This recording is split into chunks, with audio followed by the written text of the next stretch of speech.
If you are capable of causing depression to yourself, I'm saying this not without any concern for your illness or not due to lack of compassion, because that is the nature of what's happening to you. If you are causing depression to yourself, you are able to generate substantial amount of intense emotions and thoughts, but in the wrong direction.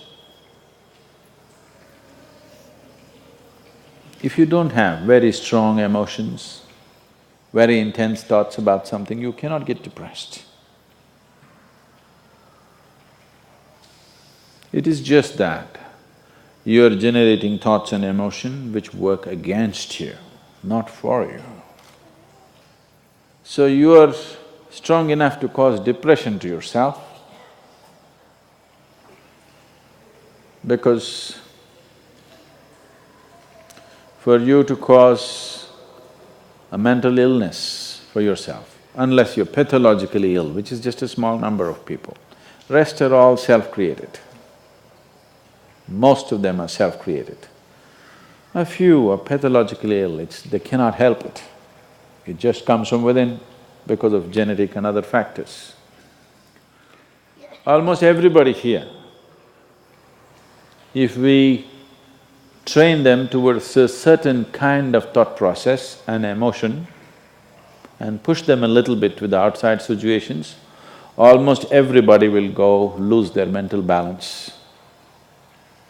They will become clinically ill. They can be driven to madness, I'm saying, because the line between sanity and insanity is very thin. People keep pushing it. You get angry, you're pushing the line. It's a thin line. In fact, when you get angry, you know you're pushing the line. That's why the expression, I was mad at somebody.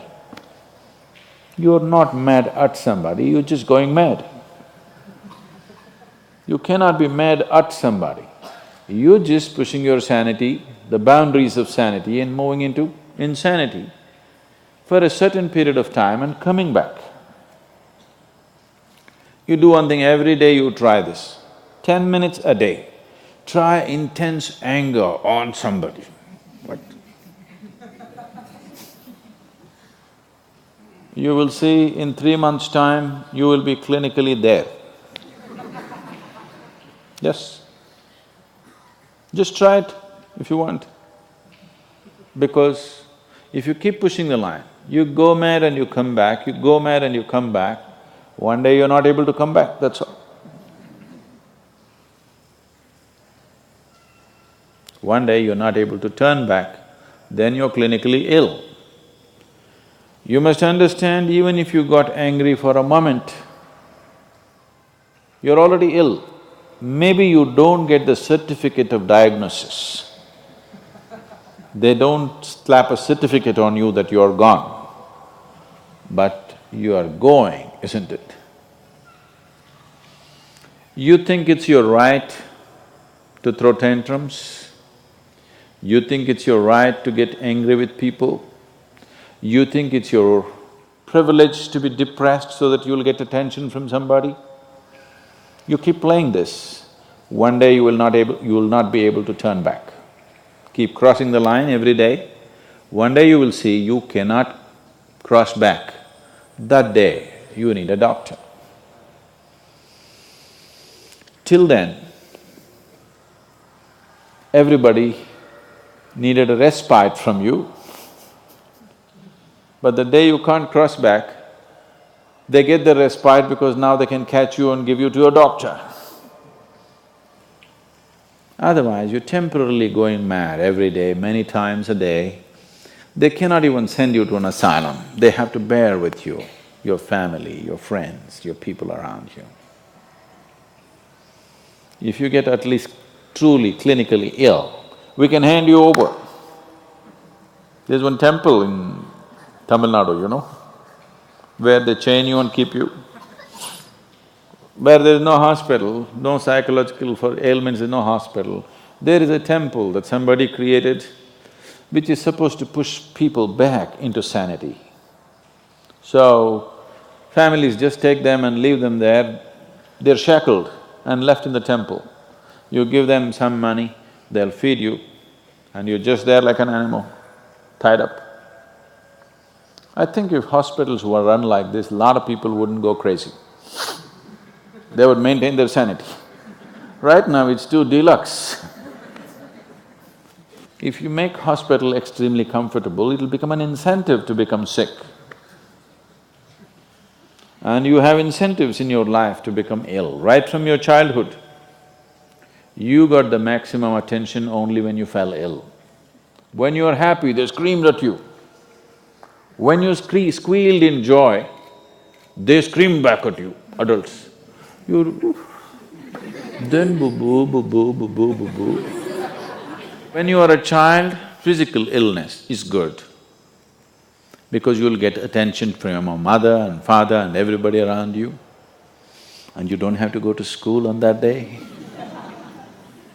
So you learn the art of falling physically ill.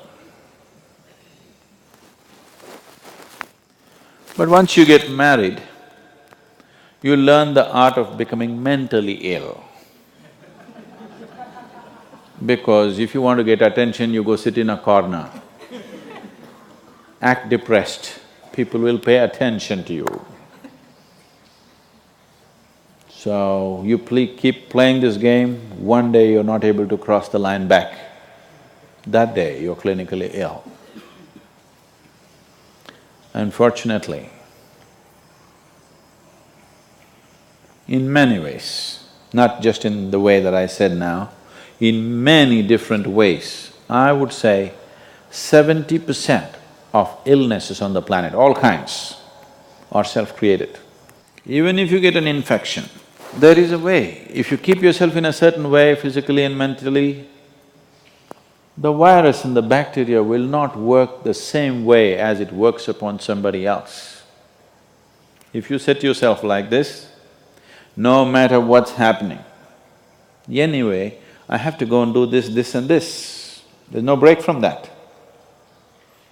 The last 29 years, I have not been able to cancel one program because I'm running temperature, I got a cold, I got this, I got that.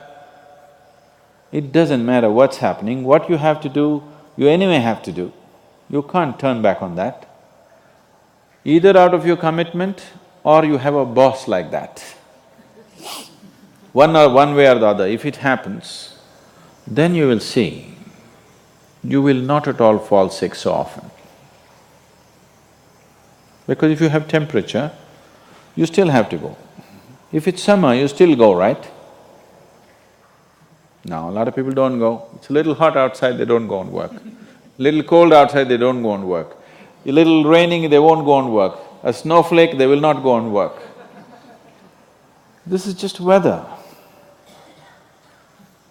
So for every change in weather, if you have the comfort of covering yourself in a blanket and lying down, once you create that, your body will learn to fall sick as often as possible. If you just keep it this way, it doesn't matter what it is, anyway I have to go and do what I have to do, you will see your body will just bounce back as quickly as possible, even if it gets the worst kind of infections.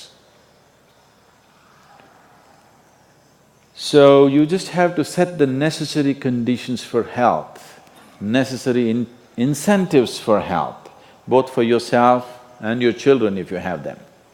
Do not set incentives for sickness. The child is sick, observe him from a distance, never go cuddling.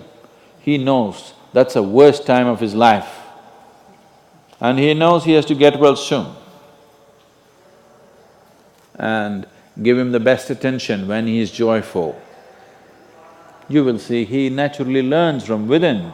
His very chemistry will learn that it pays to be joyful, it doesn't pay to be sick. If you make this very clear to your own biology, to your own chemistry and to everybody around you, you will see people will not fall sick as often as they are right now. So set that up for yourself. You will see you will get healthy. If you can turn your mind this way, you can also turn it this way. I want you to understand this. No, I'm like this because my father abused me when I was 7 years of age. If you know all that bullshit, you can as well turn yourself around, isn't it? It's time. You must understand, mentally, physiologically, chemically, energy-wise, you must clearly understand it doesn't pay to be sick, unhappy, depressed. It doesn't pay. To be joyful and ecstatic, it pays. If you make this clear to all these people inside, they will all behave properly.